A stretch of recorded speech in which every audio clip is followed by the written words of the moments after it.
Hey, what's up, masters? Welcome to another episode of Path to Mastery podcast. And we have like I always say, we had a special treat, but I really think today is a special treat because we have two of our community members with us today. Both of these guys are just absolute rock star animals when it comes to getting out there and keeping their business going. So, and the cool thing about these guys is it doesn't matter what the market's doing. They're both consistently out there doing business, bringing in listings, bringing in clients, and that's why I wanted you guys to join us on this episode, specifically, towards real estate. Like we're focusing today on real estate. We're coming into a spring market, and I want to know from you guys like how you're going to go out there and dominate with listings. But before we get into that, I'm gonna have you guys introduce yourself. And first, ladies before gentlemen. So we're going to go with Jennifer Ferrara. What's going on, Jennifer? Nothing. Thank you so much for having me. I'm excited to be here. And yeah, my name's Jen Ferrara and I'm from South Jersey. Awesome. So Jen, tell us, you've been in the real estate, I think maybe just 2 years now. You're fairly new to the business, right? Yeah, fairly new. It's my third year. Third year. Okay, got it. And why did you go into real estate? Like what caused you to go into real estate? And then how did you and tell us about your start, by the way. Yeah, I went into real estate just because after I sold one of my homes, I was just really into it. And it's something that I wanted to do. Before that, I was a teacher actually. And I just really love the whole hustle of real estate, honestly. It's a lot of work, but even before, my previous job as a teacher, I was always waitressing and, paid my way through college. And I just kind of like to hustle. I like that. I like meeting people, connecting with people, helping people. So it was just perfect. It really is just something I truly enjoy. So you mentioned though, after a real estate transaction, was that a transaction that went bad? Like what did that look like? Not necessarily bad, but I just really enjoyed the whole process, and I just Okay. felt, this is something that I definitely would love to be doing. So I just jumped right in, and All that was right. pretty much it. I love it. Well, the reason I say that too, because my first real estate transaction was a train wreck, and it was the guy never returned my calls. It was super frustrating. I never knew what was going on. I was trying to buy a condo, and it was very challenging. Both the realtor or the mortgage guy never returned my calls. And then at the end, I realized that, wow, they didn't do anything, and they just both got a check for like $4,000. And I was like, if they can do that, then certainly I can do this a lot better, which kind of motivated me to go into real estate. So I know it's a little different than your story, but I just wanted to throw that out there. So Jen, back to you. Tell us like about your first year in the business. My first year, and it's funny that you said, oh, it's so hard with the market. I mean, since I got in, people were telling me, oh, you're never going to take listings. It's such a hard market. But that's all I've done day one. And, a lot of it I do attribute to because I met you, and that's all I've focused on since. That's all I've ever done. Maybe I've worked with a few buyers, but I just know that I can pick up the phone any day of the week and go take a listing. So I called a for sale by owner, and that was my first listing. And then after that, I got into expireds, and I've loved it ever since. That's it. So your first listing, if I remember correctly, it was like a $700,000 Mhm. for sale by owner, right? Yeah, yeah, and I started with for sale by owners, but I realized that expireds, they're just a little, if you can call them when they're newer, or even some of the older ones now, they want to list right away. So for sale by owner, you have to really follow up a little bit more, but they'll eventually get there. And I still do both, but I think I remember when you were teaching me expireds, I was like, I don't want to do expireds. I don't understand how, if one agent could, not sell it, how am I going to be able to? And then you just learn, you just realize that not everyone really operates at maybe the same standards you do, or maybe personalities clash. So it really broadened, my mindset for sure. I love it. And I forget exactly how many units you did last year, your second year. But I believe it was in the 20s or, Mhm.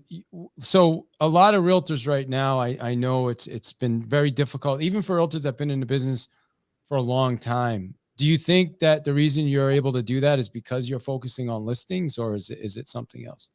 Oh yeah, absolutely. I mean, I just, first of all, my personality with listings, I enjoy it because you do have to be direct. You do have to really, hey, you got to have those hard conversations, and I'm sure you do with buyers too. But at least if you have those questions up front and you know that they do really want to sell and you can really help them, if you are a good agent, you're going to get it done. So I really do attribute it to that for sure. All right, awesome. We'll get back to you in a minute too. I want to hear more from you about the listing side of the business, because that's what I focus on. I was lucky, similar to you, Jennifer. I joined a team, Steve Clement's team, first day in the office. We all had newspapers. We were calling for sale by owner ads. Legit. That's what we did back then. We called the little ads in the real estate section and cut them out. And I didn't know any better, Jen. If he could have told me we need to do open houses, which is what most realtors were told. You're going to sit at some open houses, and that's what I would have done. But Hmm. this guy said, no, we're going to focus on listings. And I got that advice, and tremendous. And I love the fact that you're doing the same thing. And Norman, I know Norman's kind of still in that that middle point where majority of his stuff is listings, but I do see he does a lot of buyer stuff too. So love to jump over to you, Norman. I respect Norman a ton. This guy's a hard worker. He shows up every day. He's putting in the work. So Norman, thanks for joining us today, man. Dave, good to be here. Jennifer, good to see you. And I did have to bust your chops a little bit about working with buyers, because I see some of that stuff on social media, these buyer clinics and all this other stuff. But you're doing a lot with listings, man. Tell us about why'd you get into real estate, Norman, and tell us about your journey. Yeah, I got into real estate because I was done with banking. I'd been in banking for about 6.5 years. Actually, one of my clients invited me to a real estate investors conference. I showed up to the conference and I ended up buying into the conference. He didn't. So I did my introduction in the real estate was back in 2018. I did my first flip by 2019 and I was hooked. I was just trying to figure out how to scale the real estate investing business. And around that time, COVID hit, things were changing for everyone. And I had been asked to get my license before, but I just wasn't interested in it. And right around the time that COVID came and we had downtime, I said, you know what, let me go ahead and get my license, which it was a good time because I ended up getting pushed out of the flip business. The price points changed and I wasn't using leverage. I was just using cash and things that like of that nature. But that allowed me to stay in the game of real estate, get my license. So enjoy it. And so you are and I want to talk about the action thing in a minute too, but something you said that just clicked with me. But your first year, right? Are you still in your first year, or have you already gone into your second year? Yeah. So I've been at it for 2.5 years. Oh wow! So talk about time going by fast. Holy cow! Yeah. So tell us about your journey now. Your listings. You're ready to bring on an assistant. I think you're up to close to. Well, you tell us how many transactions you're at, and you're ready to build a team now. Yeah, absolutely. So ready to build a team. I've done 3 this year and 1 referral. Still waiting on 2 to close. That's been pushed back. If you're in the game of real estate, you know how that is. So I'm excited about how things are looking this year. Dave, I think you and I really started moving together last year, halfway through the year. Yeah. So prior to that, I was really focused on buyers. And it took some time for me to be convinced that I really need to work with people selling their property. But once I got it, I got it. Well, I'm going to challenge you that you may not be convinced yet, bro, because I'll tell you, I see some of these buyer seminars and stuff. So, but listen, I know, and here's the thing, I don't want to take this away from anybody listening. Buyers a lot of times have homes to sell. So there's nothing wrong with getting out there and talking to some buyers, but I'm looking for the buyers that have houses to sell. Sure. Because now you can figure out how to get it. You can not only help them, but you help them sell and help them buy at the same time. So, and since you started working with us, how many transactions do you think you've closed in the last, and this is the first time we helped you transition. How many transactions did you close? Yeah. So probably close to 10. Okay. Got it. Okay, cool. Together. All right. Good. All right. Awesome. So I want to talk about the action taking. And it's the reason you're here too is because of the listings, by the way, like how you've transitioned and you're just getting started now. As far as I'm concerned, that's why I thought you only been in the business a year, because when you joined me, I don't think you were doing anything. And now you're consistently taking listings and going on appointments, right? You just, before we started recording, you were telling me you took pictures today. You got a listing going on tomorrow. So Yeah. what's what's your goal for this year, and talk about your trajectory. And then I want to ask Jen the same question too. Yeah, absolutely. So my goal this year is 60 units, and that should produce 600. I'm sorry, not 600, but 300K. That's my goal. But through the process of working that goal, I've noticed that you can actually get to that 300K by having a higher price point. So I may not need as many units as I think that I need. Okay. But I'm still pushing for the units because that helps me to stay active. So on a weekly basis, I'm working to take 4 appointments and to turn 2 of those into listing opportunities. I was able to do that last week, which I'm coming into this week with 2 listing opportunities. And so the goal is to do that every week. Okay. And Jennifer, well, before I go, I'm going to go back to Jennifer in a minute, but you did say something about taking action. You said you went to a workshop with someone else. They didn't sign up, but you did, right? Somebody invited you. Do you think talk us like why, how does taking the action like that, is that what helps you be successful? Or like, tell us about that. Like, how are you able to take action when other people aren't? Yeah, People well, aren't. I saw the value in it. So I think what held my buddy back was he saw the price tag on it, and it Mm, didn't make sense to him. But for me, I said, man, all I need to do is one flip, and that helps me to pay this off.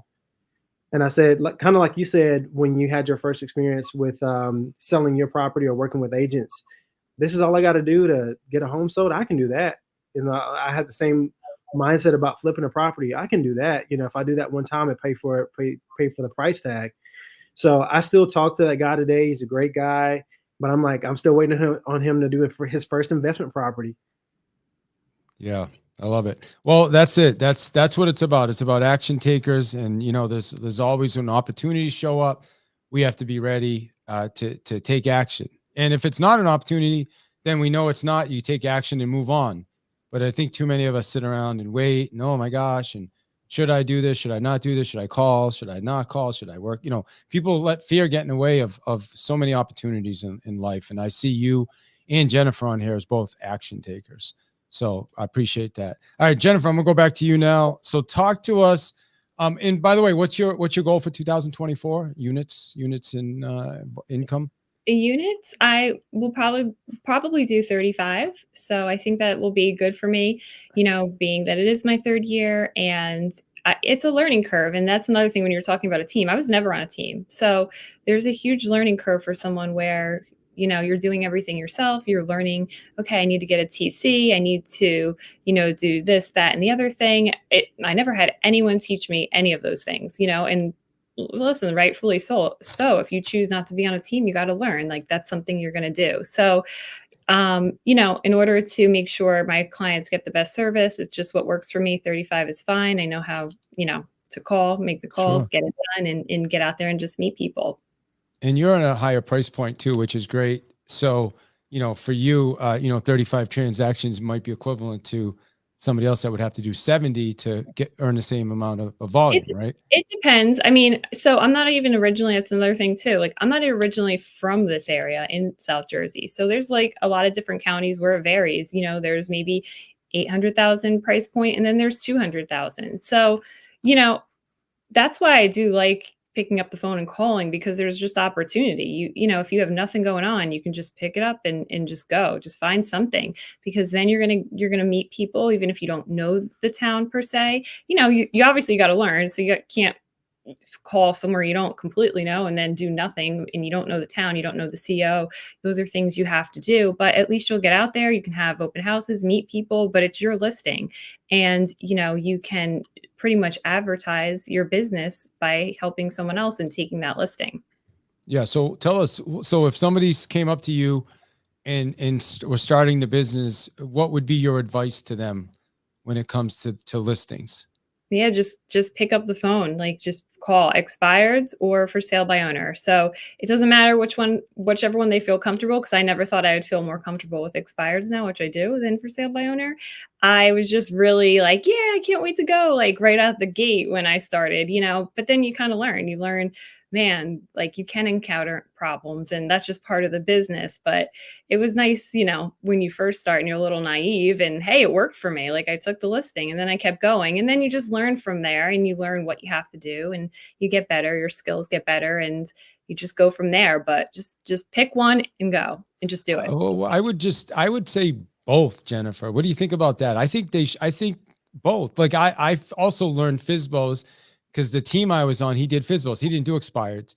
But I feel Mhm. like if somebody taught me both from the beginning, I could have done both. What are your thoughts Yeah, on that? absolutely. I mean, it wasn't long after, because I think after it was like maybe a couple months where I took like an expired class with you and learned those scripts. They're just two completely different scripts. So, you want to make sure that you're learning, but just call, just get used to calling, and then that other stuff can come next, Why FISBOs though? Why FISBOs or why expireds? Why do you go after them?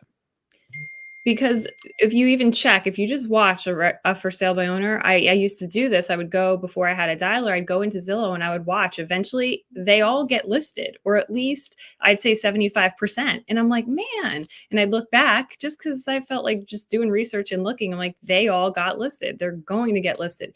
Even the ones that are super, super tough, I've gone back and checked, and I'm like, man, it got listed. So somebody's going to get it. And then that would make me really mad. And I'm like, I just have to follow up more than anybody else, and I'm going to get it. Just have to get in the door. So you're going after motivated people. Right. Exactly. Yeah. And what I learned is I started my business with, Keller Williams, being with Gary Keller, and I read the book, and the book says listings are leverage. And I'm still a huge fan of that, because when you have listings, not only do you get, the buyers come to you, other agents come to you, the people in the neighborhood see you selling the house, they come to you. Listings just brings more listings. That's it. Right. And I'm going to go to Norman in a minute, but what are your thoughts with the new thing now with the MLS, with potentially some challenges coming with the buyer, offering compensation to buyer's agents? How are you, like, how is that impacting your business, if anything? So, you're going to have conversations no matter what. However, I've been doing this, with for sale by owners and expireds and things like that, where we always did something, hey, this is my fee. What do you want to pay the other side, et cetera? Won't get too much into that, but I've always had those conversations right off the bat, because, for sale by owners, that they're concerned with making the most amount of money. So how do we make that happen? You have that conversation at the listing appointment. So for me, I mean, I've always been having this conversation. It's not anything new. I'm actually shocked that there's people saying they weren't having these conversations. So I don't know. I think it helps you, even if you are new and you do this. I've learned so much, and I've done so much just by taking listings and learning how to get the listing and having those conversations from day one. I don't want to waste time and like do other stuff. That's what I wanted to do day one. Yeah, absolutely. And Norman, let me toss it over to you for a minute. Same question around listings. Why listings, man? Why would you focus? And I know you're still working with buyers phase a little bit, but I want to get you, like, to me, I'm like almost like the Bitcoin maxi, but not quite there, right? Like there's Bitcoin and nothing else, right? But I still think there is a little something else. There's Ethereum, but other than that, there's really nothing else. So I'd say 90% should be listings. So Yeah. why do you think I say that, Norman? Yeah, sure. I mean, it's true. I'll say this. Here's what I've learned: listings bring more listings, and it also brings buyers. So I get calls from both. I get calls from people who want to list their property, or calls from people who are referring people who want to list their property, and I get calls from buyers who are interested in my listing. So I remember the first open house that I did, I got 2 buyer opportunities, and it turned into a closed sale. And I still have somebody that I follow up with now. So that happens. I still get to work with buyers. I don't know if I'll give them up, Dave. Not for now, but somehow I'll find a way to keep buyers around. Well, uh, you, but you, even if someone else is helping them. yeah, well, then there you go. Yeah, Right. So if yeah, you think about me and my team, I didn't just say, hey, buyers, get away from me. I brought on a buyer's agent. His name was Justin Jarbo. yeah, Great guy. He was phenomenal with buyers. He was patient. He loved it. He like, everything went to him. And then they still got serviced. It just, they weren't being serviced by me, yeah. So yeah, you're I in want a that heart place. I buyer. feel like you're in that place. It's Yeah. coming for you, my man. Yeah, it surely is coming, and one of the things that I'm having to do is continually learn and adapt fast, right? Because I realize that I'm now going beyond my own ceiling, and so I've got to do some things that I have not done before, and take on some new skills, right? And that's part of being coached, being coachable, is your coach knows what you need to do to get where you want to be, and so you got to pay attention and listen to those things. All right. So I want to get us to the magic question in a couple minutes. I also want to let you guys know if you're on social, looks like we got about 23. Wow. We got about 23 people logged on, listening in over here. We got about 20 on. So we got about close to 50 people listening in right now. Tell us. So if you have questions, if you're on one of the socials, just drop it in the chat. If you're on Clubhouse, raise your hand. We'll bring you up. I see Anna just popped in on Clubhouse. I haven't seen Anna in a while. Good to see you, Anna. I'm going to invite Anna up. Gosh, I forget where I was going with the question, but I forgot my own question on a podcast. I love it. It's Anna. She threw me off. So where was I going? Oh, okay. We're gonna get you to the big question. If you're gonna take a listing in the next 3 days, you're not allowed to list your house or your grandmother's house, right? How would you do that? But before I get you there, I want to know from you, Jennifer, first. What is your biggest weakness / challenge? Well, you know what I used to say, and I'm still not perfect at it, was asking the questions. That was one of my biggest problems. I didn't understand why anyone didn't think like me and would put their house up for sale and not be motivated. I mean, I still don't understand that. However, I understand that there are people like that. So I can kind of rephrase that. There are people like that. So you need to make sure that you're asking the right questions. And that does come in time and with skill, where you can kind of tell, like, all right, this person's going to sell, or no, it's just going to be a time waster. And it's really something that comes with time and learning how to ask those questions and find the motivation. That was something I struggled a lot with, but I've definitely gotten better. It still is a weaker point, but it definitely am able to do it now, where before I'd be like, what do you mean? Why do I have to ask all these questions? Because that was so not my personality style. But I had to remove myself from thinking just about me and think, how can I help this person? And asking questions does show people that you care and you do want to help them. So how did you get past that, and how do you continue to get better at it? Like what do you do now? Again, it's just doing it. And I know that's not, that's my personality style for sure. Like, you just have to, like, for me, I'm like, you just got to pick up the phone. Okay, you just got to ask these questions. Like, what's going to happen? I'm not going to die. I asked a question. Okay, good. Now ask another one. So that's what's going on in my head when I do it. And then it becomes more comfortable. And then after that, a little bit more comfortable. And then you get used to it. And now, asking, like, pulling out the pre-qual script, I'm like, oh, great. And now I love it, because if they're not serious, I'll know right off the bat, and I'll just keep calling, or I'll do other work that day. Great. When before I'm like, oh man, if I ask them these questions, they're going to cancel. Well, that's a good thing. You're wasting your time sometimes, So that was one thing that I still can't believe. I'm like, oh, I do like doing this now, when I used to be so scared to, do the pre-qual call beforehand. Is there still a question that you should ask, but you're just not asking? I won't say I ask all of them, so maybe I should, but I kind of gauge it with the conversation, and you can kind of feel it out. It comes with time and skill. So sometimes you don't have to ask them all, you just know. Yeah. So there's an intuition that shows up. I love that. Mhm. And me, I do podcasts. I've been doing this since 2017. So sometimes this is similar to what you guys do, which is why I'm sharing this, is I will be interviewing you and I'll think about a question and I'll be like, I should ask that, but then I don't. And sometimes I don't ask it because I'm like, I don't know about, but then after, when I go and listen, I'm like, oh man, I should ask that question. So I kind of made a commitment. And so for everybody listening to this, I made a commitment that if I have the question in my head, I just ask it. I mean, as long as it makes sense, right? You're not going to ask any ridiculous, but And but if like, because sometimes we psych ourselves out and we're not asking the questions we know we should be asking. And one of my coaches years ago said this to me. He said, as long, because, you know, I went on this appointment and I didn't get the listing and I was all frustrated about it. And he's like, well, did you try your hardest? And I'm like, of course. He's like, no, did you really try your hardest? Like, did you leave anything on the table? Did you miss any questions? Did you not close another time? And then when I thought about it, I was like, yeah, I guess I could have probably asked one more time, or I could have asked a different way, which I didn't do. And I left. And you said, okay, well then learn from that and don't do it again. As long as you didn't leave anything on the table, then it was a success.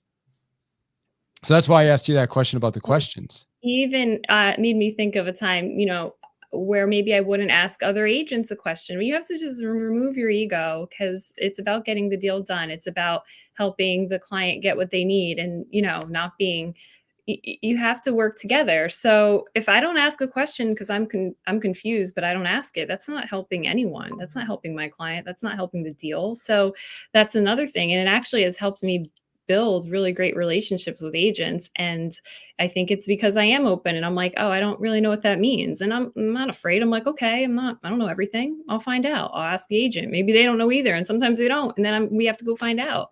But at least somebody's asking something. I love it. What's your superpower, Jennifer? Mine? Yeah.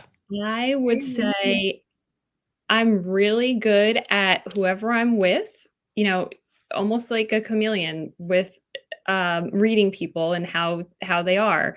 You know, maybe this person loves to talk. Good. I can turn it on and I can talk. Maybe this person doesn't want to talk that much.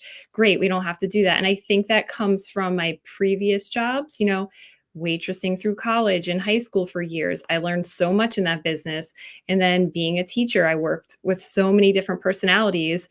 And then just in general, like the way I grew up, like I can just work with many, many, many different personalities. And just, it's not about me. It's about working with this person. And I need to figure out how they like to work so I can be the best person for them.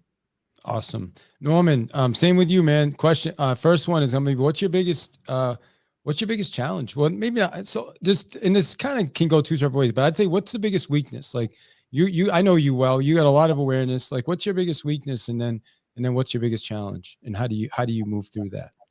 Sure. Wanting to help people feel comfortable, right?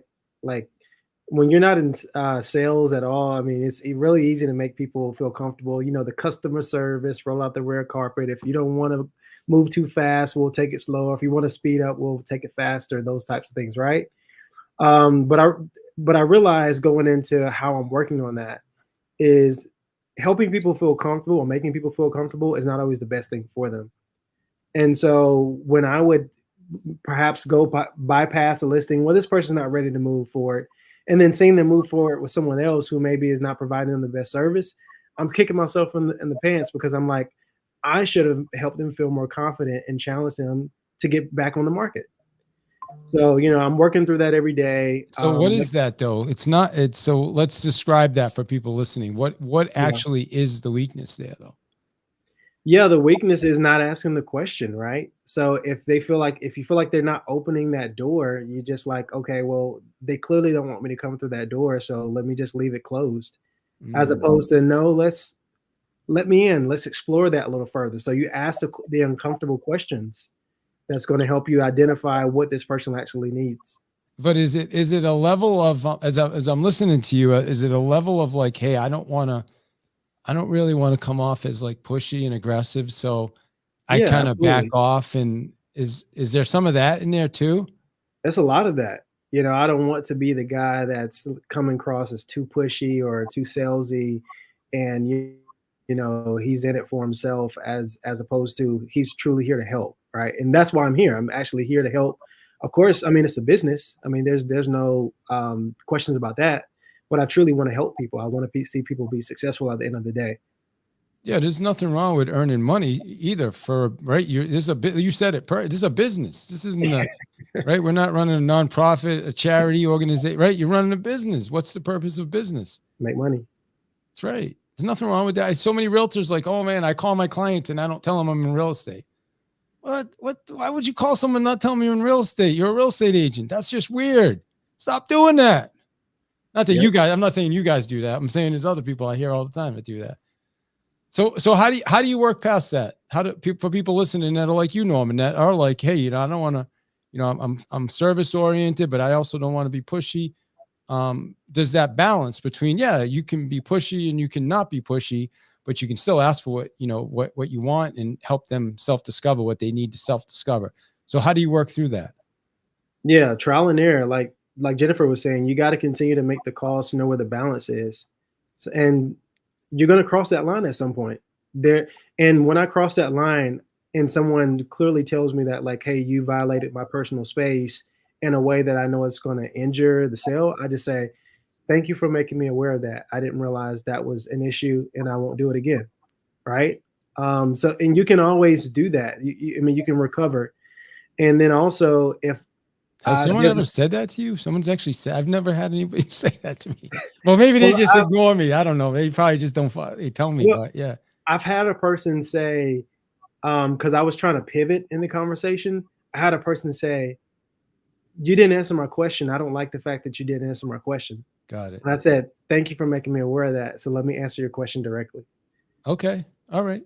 And hey, at least they said that to people listening. That's good that they said that. And that was the point I want to make, because a lot of people don't say anything. You just leave not knowing exactly why you left. But if people will at least give you an objection or tell you what you're doing wrong, you can overcome that, right? Get to the next level. So I love that you shared that, which is why I brought it up. So I know I jumped in on you. What else were you going to say? Yeah. And then on the other end, in terms of making the calls, you got to push yourself to ask the hard questions, right? So if you know that there's someone else involved and someone's telling you they're the key decision maker, hey, what's your concern with having the other person there, right? Like, I find that it's best when everyone is able to ask all of their questions up front. Why do you feel why do you feel differently about that? As opposed to, oh, wow, I got the appointment. This person wants to meet with me. And I find that almost every time that person uses the other person as leverage when it comes time to make the decision. Yeah, I love that you shared that, man. It's such a critical step. When you're meeting with people, like, meet with the decision makers. Like, this is what we teach. There's no reason to meet with people that are not, if you can't have all the decision makers. Now there's always instances where the decision maker lives in another state or something and they just can't be there. And this person has has the authority, but we're making huge mistakes when we're meeting with one party and the other party's not there. I mean, that's a critical rookie error. What is your superpower, Norman? Perseverance. I don't give up, man. I've been that way for a long time. I've been super competitive, and I've been in many situations where maybe the odds were stacked against me, and I like those odds because it pushes me to come out on top. Can people misunderstand you or maybe underestimate you just because you are so nice and kind of little laid back? Do you think that happens sometimes? They don't see me coming. Yeah, because I've been underestimated a lot of times, right? But I love that. So I'm the youngest of 7 in a blended family, right? Like, you see the runt or pup trying to push his way around to get the milk and gets to the milk last. I'm that little guy, right? So I've learned from being in that type of family, from brothers, how to get stronger, how to persevere, how to continue to kind of be behind the pack and then catch up. So that's taught me the lessons that I've needed to be able to be successful in this business. All right. I love it. All right. And then I'm going to open up for questions in a couple of minutes, but I want to, Jennifer, go with you first. You need to take a listing. Today's Monday. You need a listing by Friday. How are you going to do that?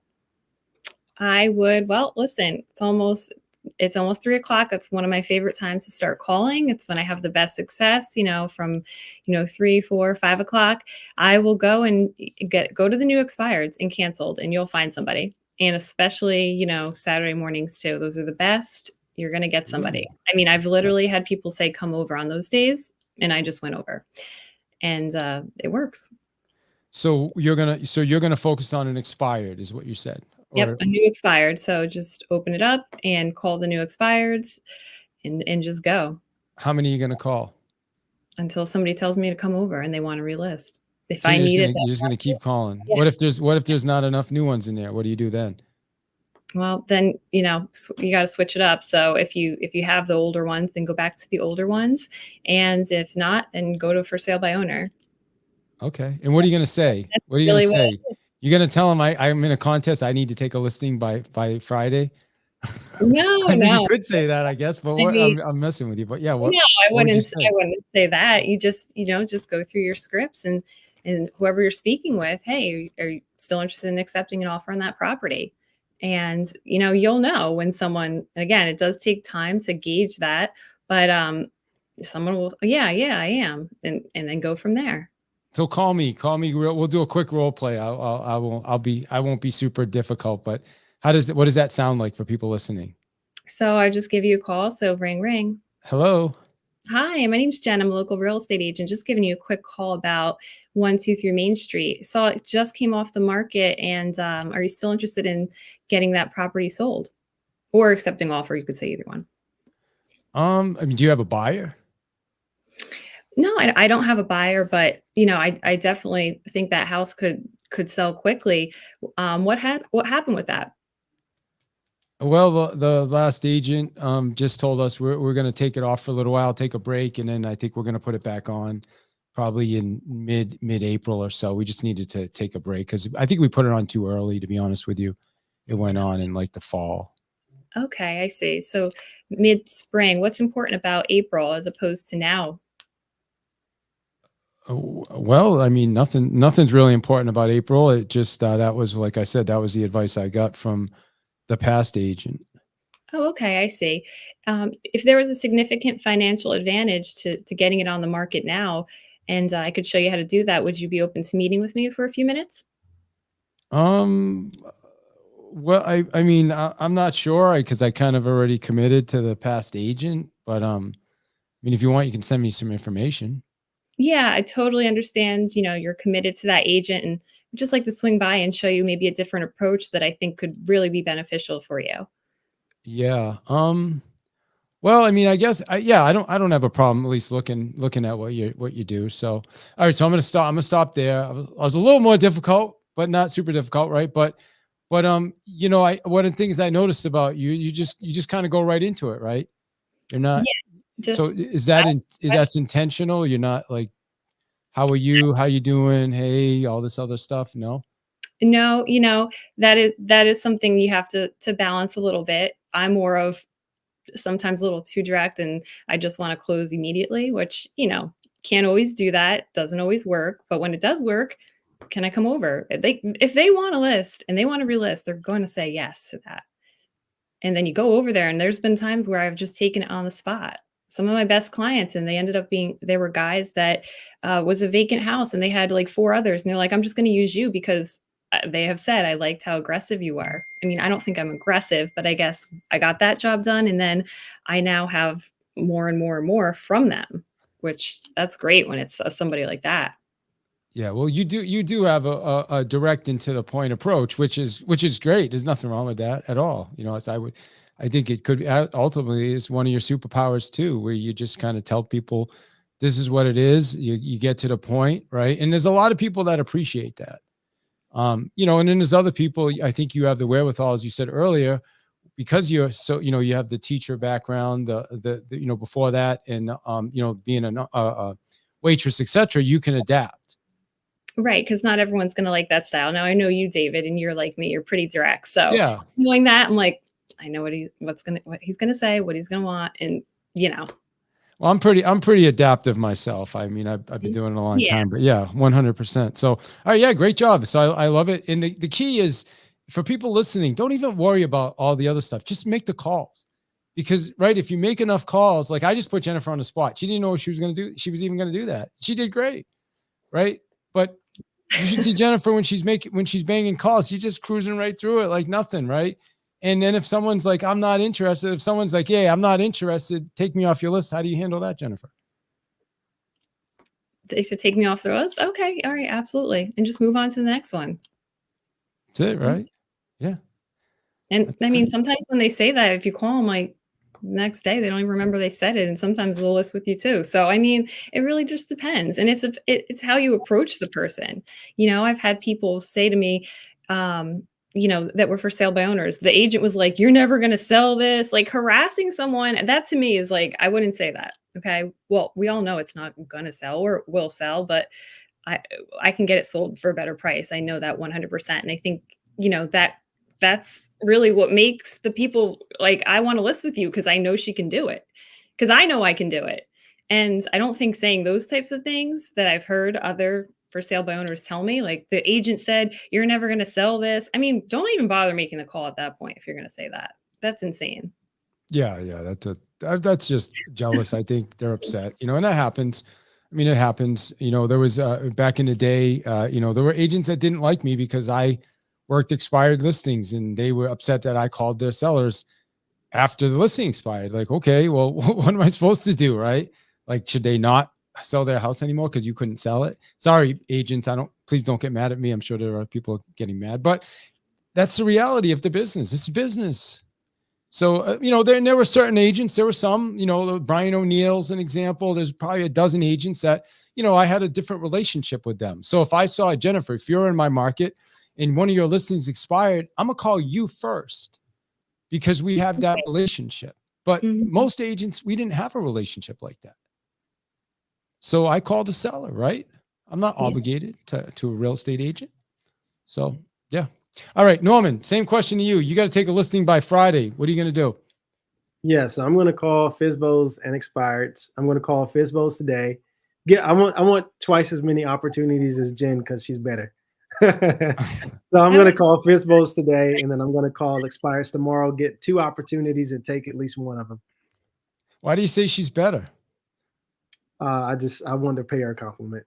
All right. You don't really think she's better though, huh? Well, I'll compete with her. I'll compete with Jen, but Jen's pretty tough competition though. She's no joke, man. She's no joke, but you're no joke either. So you guys are both awesome, which is why you're here today. We always have those call sessions. We jump on Zoom, Norman and other people in our community, and we'll just start calling. I mean, we'll probably do it today after this call at 3 and just call. That's why I listen to him. He listens to me, and it makes it fun. It's fun. Yeah.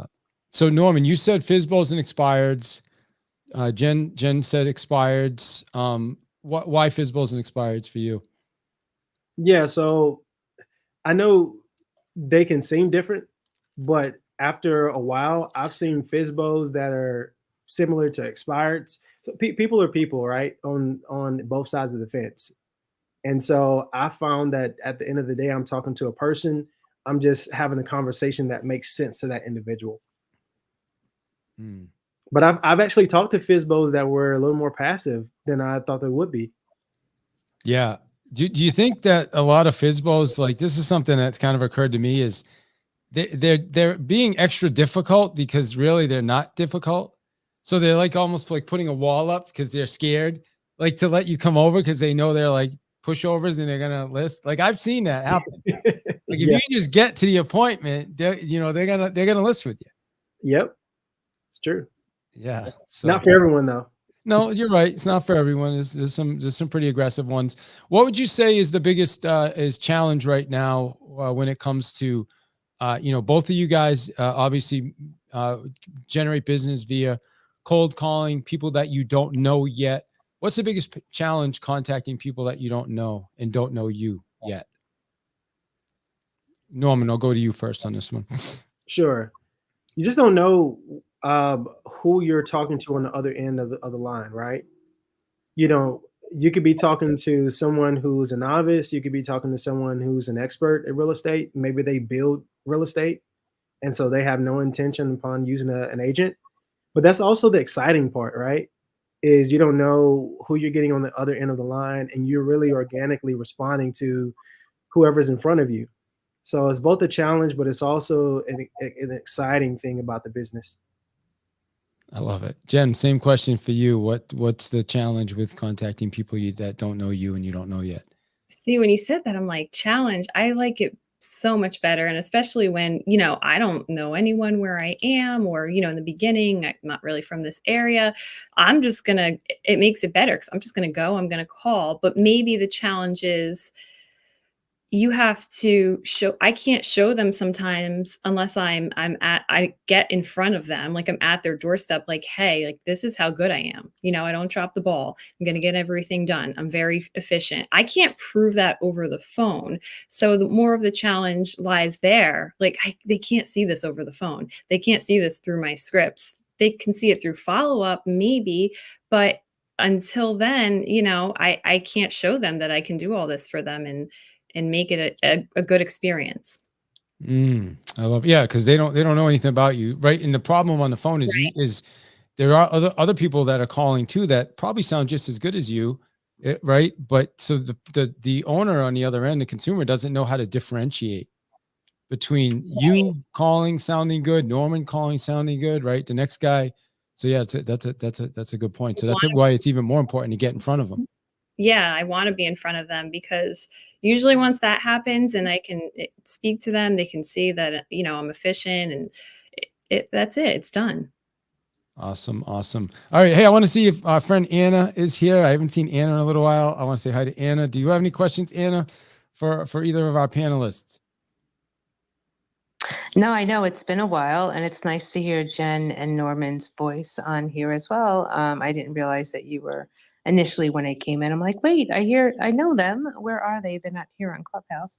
So I think it's kind of cool that you've got, multiple streaming social media channels going on at once. And I love what they shared. And it's also great having known them here for a while and seeing their growth, like actually transform in the time that I've known them. So good stuff. Yeah. So we're live, Anna, on X right now. We're also live on YouTube, and we have a community on Facebook in our group. So you can actually watch us live on video on the other platforms, and then on Clubhouse we're hearing audio. So it looks like we got about 18 people in the room in Clubhouse, and we got 36 people on live with us listening in. So that's awesome.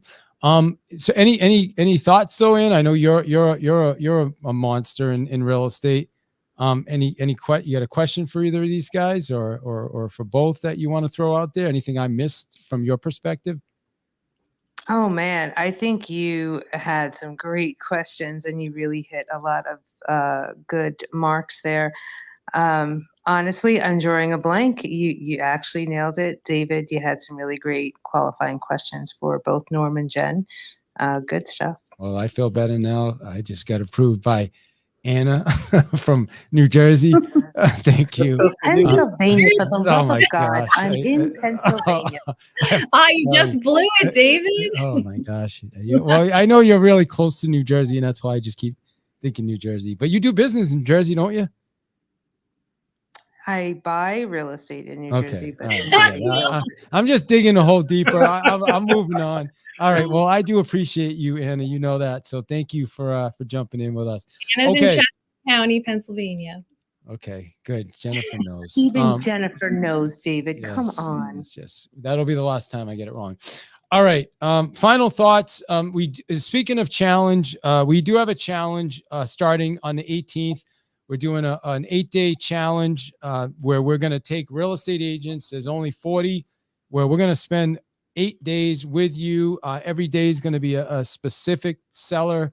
We're going to give you the tools. We're going to work with you. There's literally a 90-minute training session and a 90-minute call session for 6 of the 8 days. So all in.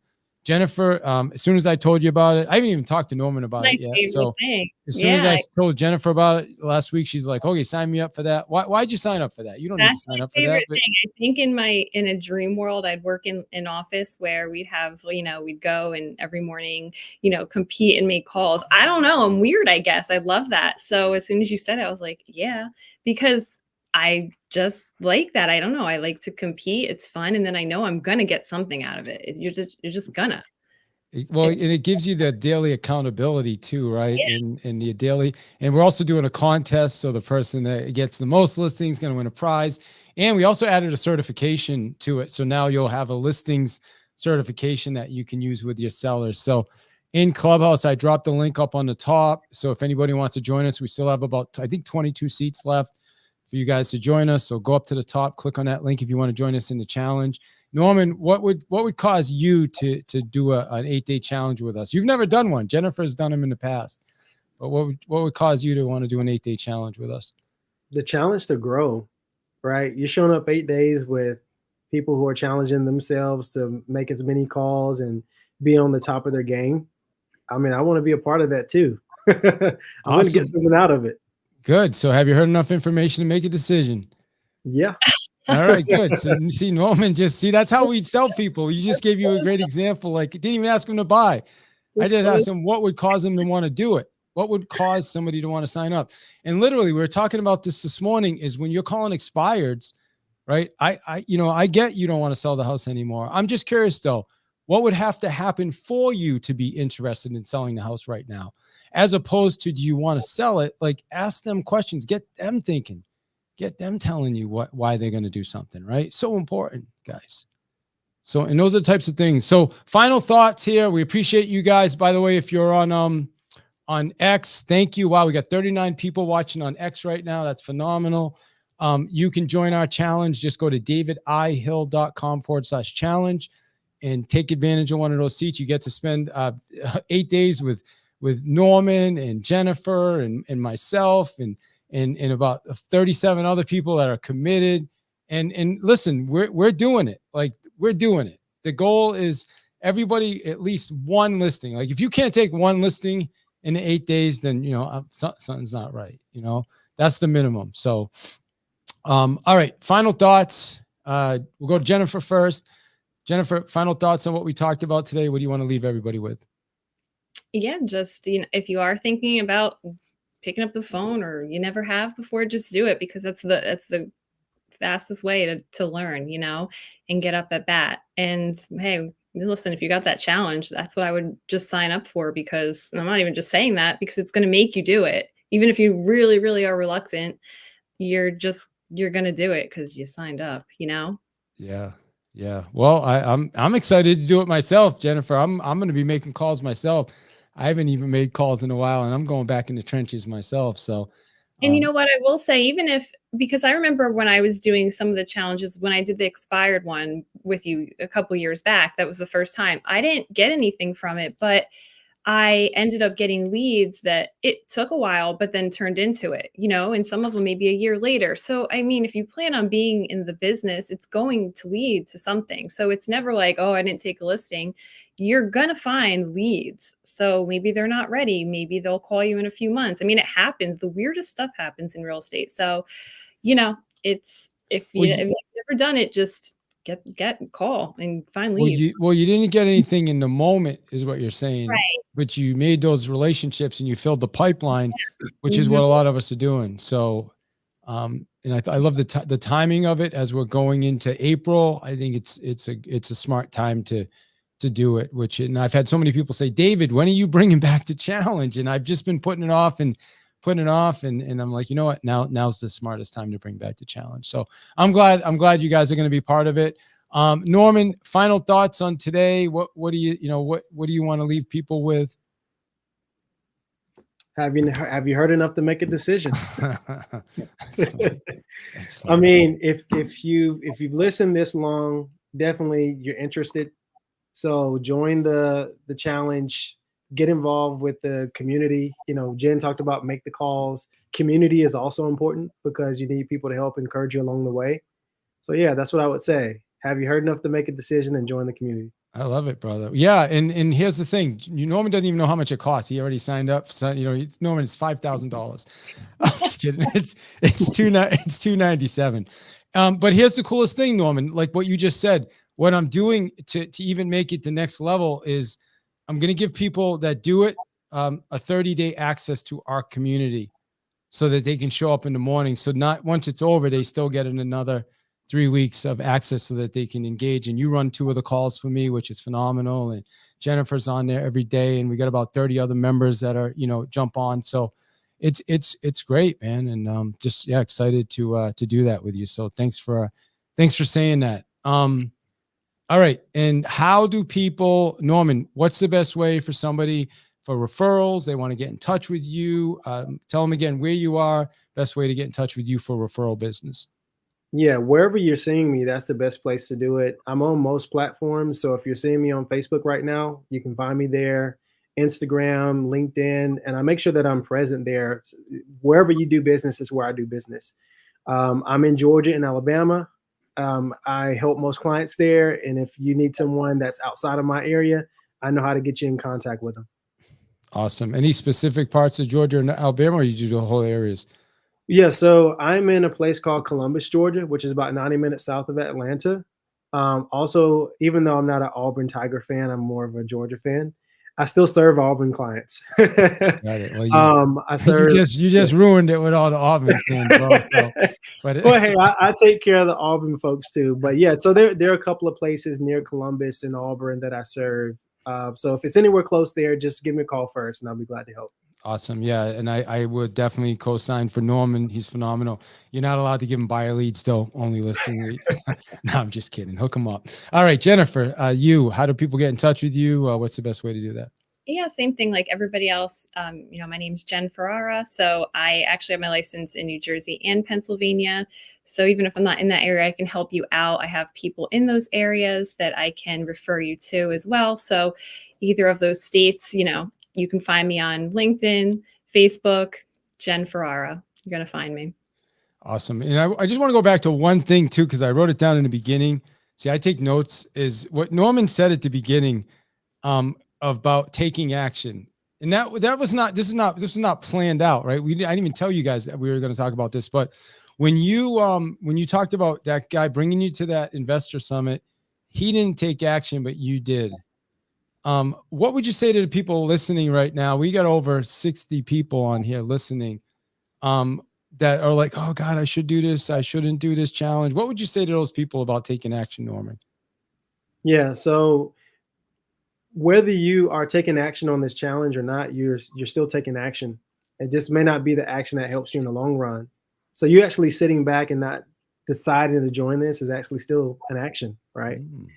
So I say that to say, habits, we're in the business of building new habits. And so if this is going to help you to build positive habits, then you need to do it. You need to do it not for David, not for Jen, not for myself. Do it for yourself, because it's going to help you to make positive decisions and take action in the future. I love it, man. And if you're listening to this after there's a good chance you won't even hear this until after the challenge has gone off. Our real estate community is ongoing. Jennifer's been a member for, I think, almost 2 years now. And we've got Norman, you've been with us probably going on a year, I think. So what would you say? So yeah, you're always able to get into our community. You can DM me, Norman, Jennifer, any of us, if you have questions about it's called the Real Estate Listings Club. That's the name of the community. It's realestatelistings.club. Jennifer, same thought for you, for people that are kind of on the fence about doing the challenge. What would you say to them? I mean, it's the same thing. It gets easier.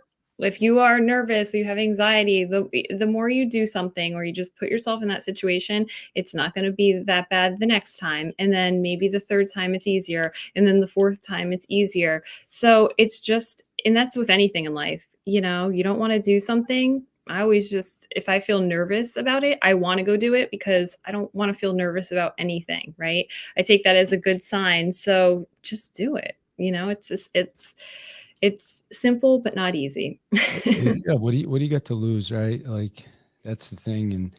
And yeah. So anyway, well, listen, I appreciate both of you guys. You guys are amazing. Thanks for doing this. And yeah, I look forward to seeing you guys' massive, massive growth. I think you guys are all of us are just getting started, man.